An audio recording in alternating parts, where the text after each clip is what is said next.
네, 이번 영상에서는 C++17의 레인지드4에 대해서 설명드리도록 하겠습니다. 네, 지금 C++ 스탠다드 버전이 계속해서 바뀌고 있는 상황입니다. 제가 회사에서 일할 때만 하더라도 C++ 영산 표준이 거의 8년 정도 사용이 됐고요. 근데 2011년 정도 되면서 처음엔 0x라고 불렸던 표준이 C++11 표준이 나오게 됐고요. 그 다음 보면은 한 2, 3년마다 계속해서 리비전이 업데이트 되고 있는 상태입니다. 그래서 C++20 스펙도 지금 정해지고 있는 상태고요. 병렬 관련 라이브러리 같은 것들도 계속해서 추가되고 있는 상태입니다. 그래서 고급 C++ 영상 위의 기능들을 말할 때 뭐가 11인지 14인지 뭐 정확하게 명시를 해줘야 되는데요. 사실은 뭐 레인지드 4 같으면 C++11에 이제 처음 소개됐지만 계속해서 리비전이 되고 있거든요. 그래서 제가 이 시리즈에서 말할 때는 C++11부터 변경된 것들은 그냥 C++17로 말하도록 하겠습니다. 근데 실제로 레인지드 베이스 4 같은 경우는 C++11부터 도입된 기능입니다. 레인지드 베이스드 4 때문에 이제 컨테이너를 아이터레이션 하는 게 되게 이렇게 쉬워졌습니다. 그래서 이 영상의 주제는 레인지드 4에 대해서 설명을 하고요. 레인지드 4가 실질적으로 내부적으로 어떻게 구현되어 있는지, 레인지드 4 전에는 어떤 시도가 있었는지 설명을 드리려고 합니다. 네, 그리고 레인지드 4를 말할 때는 C++1 이하의 주제들은요, 앞으로 제가 쓸 때는 C++17이라고 이렇게 계속해서 용어를 써 나가도록 하겠습니다. 어, 제가 회사에 있을 때만 하더라도 C++11이 대중화되지 않았기 때문에요. 제일 처음에 비주얼 스튜디오 6으로 작업을 했고요. 한 2013년 정도 되어서 2010으로 바꿨거든요. 2010에서도 C++11이 완벽하게 지원되지 않았기 때문에 레인지드 4 같은 걸 쓰는 게 불가능했었습니다. 근데 컨테이너를 아이터레이션 할 일이 되게 많았거든요. 그래서 회사에서는 실제로 뭘 썼는가 하면 부스트 포이치라는 부스트 라이브러리에 구현된 컨테이너를 아이터레이션 하는 매크로가 있었습니다. 부스트 포이치를 썼었습니다. 실제로 이게 되게 막강한 기능입니다. 그래서 실제로 사이드 커뮤니티에 C++ 시리즈를 준비하면서 부스트 포이치의 내부 구현을 설명하려고 했었는데요.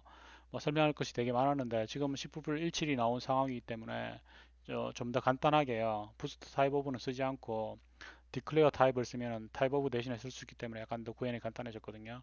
그래서 실제적으로 부스트 포이치에 해당하는 포이치를 한번 구현해 보고요.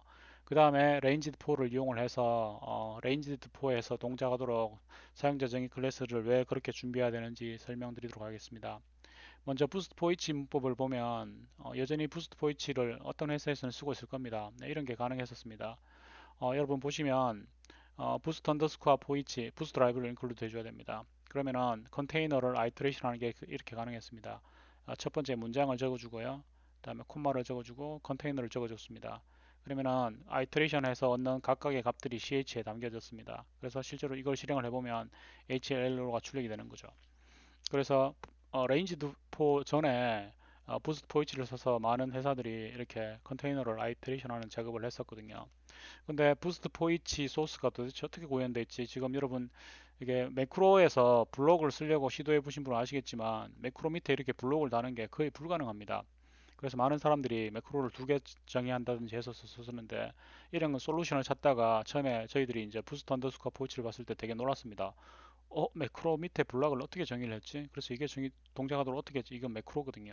그래서 부스트 포이치 소스를 분석을 한 적이 있는데 되게 이렇게 좀 눈에 띌 만한 기교들을 부스트 포이치에서 발견할 수 있었거든요. 그래서 부스트 포이치를 어떻게 구현했는지 설명을 하고요. 레인지드 4에서 왜 그러한 필요한 조건들을 멤버로 구현을 해야 되는지 설명드리도록 하겠습니다. 네, 그래서 먼저 관찰해야 되는 사실이 있습니다. 그것은 for loop에 관한 것과 if문에 관한 것입니다. 소스를 미리 준비를 했는데요. 여러분은 소스를 받아서 시리즈가 레인지드 4를 설명하는 소스 시리즈가 1부터 6까지 6개가 있는데 첫 번째 for 스테이트먼트를 열어서 소스를 실행을 해보시면 됩니다. 그리고 부스트 타입 오브와 부스트 포인트는 쓰지 않고 그냥 구현 바로 하도록 하겠습니다. 그리고 지금 컴파일러는 비주얼 스튜디오 2013을 사용하고 있는 상태입니다. 그러니까 C++11 표준에서도 동작한다는 얘기죠. 지금 우리가 만들려는 표준이에요. 포이치가요. 비주얼 스튜디오 2013에서 작업을 하도록 하겠습니다. 먼저 포로프 특징을 살펴보도록 하겠습니다. 컨테이너를 하나 준비를 했습니다. 백인트 데이터 해서 인티저 멤버를 가지고 있고요. 1과 3을 푸시했습니다. 컨테이너 포루프에서 이 모든 인티저 요소들을 아이트레이션 하기 위해서요. 아이터러터 타입의 v 아이터러터 하나 선언하고요. 비긴으로 받아야 되죠. 그리고 end가 아닌지 검사하고 아이터러터를 항상 1 증가시킵니다. 그래서 뭔가 컨테이너를 아이터레이션 하기 위해서는요. begin, end가 있어야 되고요. 아이터러터가 다른지 검사하는 not equal 연산자가 있어야 되고요. 아이터러터에 대해서는 플러스 플러스가 가능해야 된다는 걸 알 수가 있습니다. 이제 아이터러터에 디레퍼런스를 적용을 해서 i 데이터에 대입을 하면 1과 3이 얻어집니다. 그러면 i 데이터가 출력이 되겠죠. 이때 포로프에서 보면 첫 번째 여기가 초기화 문장을 적을 수 있습니다. 그래서 이것이 첫 번째 트릭입니다. 포루프의 첫 번째 그 섹션에는 문장을 변수 선언 등의 문장을 적을 수 있다라는 특징이 있고요. 그래서 지금 이 소스는 실행을 해보면 1과 3이 출력이 되겠죠. 그래서 1과 3이 출력이 되는 걸 알 수가 있습니다. 네, 지금 첫 소스라서 그 바이러스 체크 프로그램이 바이어스를 체크한다고 약간 지금 딜레이가 늦어지는 상황입니다. 네, 소스를 계속 설명을 해보면 그 다음에 if문의 특징을 여러분이 알 필요가 있습니다. if문은 원래는 이제 익스프레션이 와야 되는데요. 익스프레션이 와야 되는데 여기서 보면 지금 익스프레션 와야 되는데 이렇게 변수 선언문도 올 수 있습니다. 변수 선언문이 단독으로는 못 오고 초기화가 된다면 이게 가능합니다. 네. 초기화가 된다면 이게 가능한데 초기화가 만약 0으로 되면 폴스이기 때문에 if문 만족을 안 하거든요. 그리고 if문에 놀라운 특징이 있는데 if문에서 선언한 변수가 있으면 if 블락 안이 아니더라도 else나 else if 블락에서 이 변수를 여전히 접근하는 게 가능합니다. 여기서 보면 언뜻 보면 이 i가 첫 번째 if 블락에서만 접근할 수 있는 변수 같지만 이 i는 if 내 모든 곳에서 i를 접근할 수 있게 되는 거죠. 그러면 여기서 얻을 수 있는 트릭은 뭔가 하면 변수 선언을 if문에 두고 무조건 0으로 초기한다면 이 if문을 건너뛰면서 이 i 값을 다른 곳에서 접근할 수 있다는 거죠. 지금 같은 경우는 else에 for로프를 작성한 다음에요. i를 접근하면 이 i를 접근하게 된다는 거죠. 그래서 for로프에는 문장을 쓸 수 있다는 특징과 if에서 변수를 선언하면 이 변수를 if 말고 if문의 모든 else나 else if에서 접근할 수 있다는 특징을 이용을 하는 거죠. 그리고 여기서는 문장을 쓸 수 있다는 거죠. 이 특징을 이용을 하면 ranged for 이전에 매크로로 부스트 포이치 같은 것들을 구현하는 게 가능했었습니다. 지금 상황은 문제가 없는 상황이고요. 부스트 포이치를 다시 보면 문장이 여기 와야 되고요. 두 번째는 컨테이너가 와야 되죠.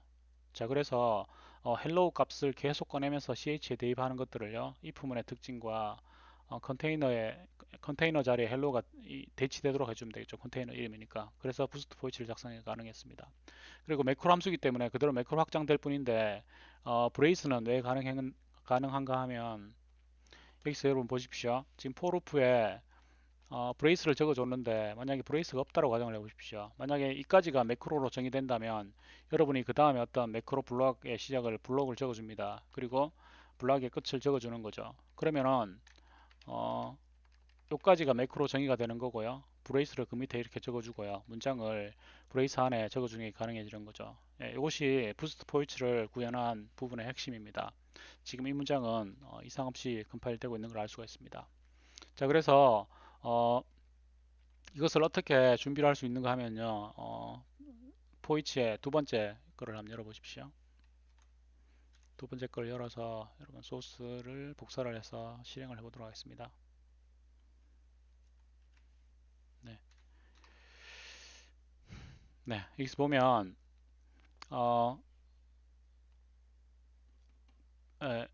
예, 포이치 프리페어입니다. 여기서 보시면 백인트 데이터 역시 컨테이너가 하나 있습니다. 그래서 부스트 포이치를 쓰면 이것을 아이터레이션 이렇게 할 수 있었는데요. 내부 구현을 에뮬레이션에서 약간 만들어 봤습니다. 어떻게 하는가 하면 자 보십시오. B4 브레이크를 if문에서 선언하고 false로 초기화합니다. 그러면 변수는 선언되지만 false로 초기화하기 때문에 이 문장이 만족이 안 됩니다. 그럼 else문을 실행을 하겠죠. 그리고 원래 구현에서는 부스트 언더스코어 타입 오브 같은 것들을 템플릿으로 구현을 해줘야 됩니다. 컨테이너를 주었을 때 컨테이너의 타입을 얻어낸 다음에요. 그 컨테이너 안에 정의된 아이터러터를 접근하는 것들을 접근이 가능해야 되거든요. 그래서 부스트 타입 오브를 또 구현을 해줘야 되는데 지금은 C++ 1.4가 사용 가능한 상황에서요. 부스트 타입 오브에 해당하는 것들이 이미 표준에 추가가 됐습니다. 그것이 디클레어 타입입니다. 디클레어 타입이라고 적어주고 컨테이너 이름을 적어주면요. 타입을 리턴을 하죠. 그 타입에 아이터러터를 접근하는 게 가능해지겠죠.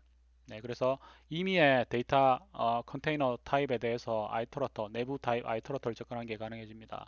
그래서 보면 포루프가 정상적인 컨테이너에 아이터레이션 하는 걸 알 수가 있습니다. 그리고 이 부분에서 정의된 포 브레이커는요, 밑에서 이렇게 접근할 수 있게 되는 거죠. 그래서 첫 번째 이 포루프가 하는 것은 뭔가 하면 컨테이너를 전부 다 아이터레이션 하는 일을 담당을 합니다. 그게 첫 번째 포루프에서 하는 일이고요. 그 다음에 그 안에문에서는 뭘 하는가 하면 여러분 여기 포 브레이크가 어떻게 사용되는지 잘 보십시오. 폴스로 초기화한 다음에 폴스인 동안 도니까 첫 번째 포루프가 만족이 되고요. 내부에 들어오겠죠. 근데 이 첫 번째 포루프에서는 블록을 써야 되기 때문에 진짜 포루프가 아니라 그냥 한 번만 실행을 하고 무조건 빠져나가야 됩니다. 그것을 위해서 포 브레이크가 그 역할을 합니다. 첫 번째 if 문에서 set true 함수를 호출하면 이게 폴스니까요. 이 값을 true로 만들면서 set true는 항상 false를 리턴합니다.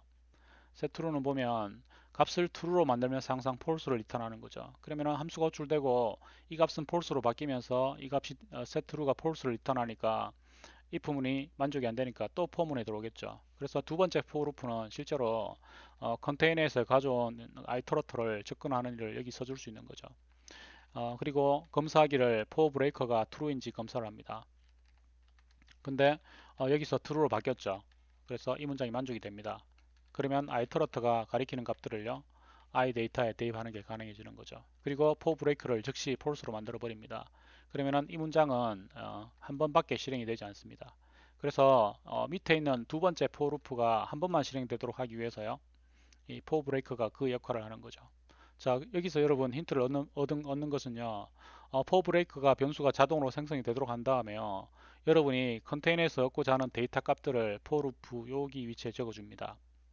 그리고 여러분의 컨테이너가 back into data 대신에 치환되도록 적어주는 거죠. 그러면은 매크로를 여기서 요까지 해당하는 것을요, 매크로로 작성할 수 있게 되는 거죠. 이것이 기본적인 부스트 언더스코어 for each의 원리가 됩니다. 여러분 다시 한번 소스를 화면을 멈추고 100, 그 B4 브레이커의 역할에 대해서 다시 한번 자세하게 이해하려고 시도를 해보십시오. 예, 그 다음 시리즈는 요 영상 다음에서 계속해서 설명하도록 하겠습니다. 지금 상황은 이상이 없이 빌드가 되는 상황입니다. 감사합니다.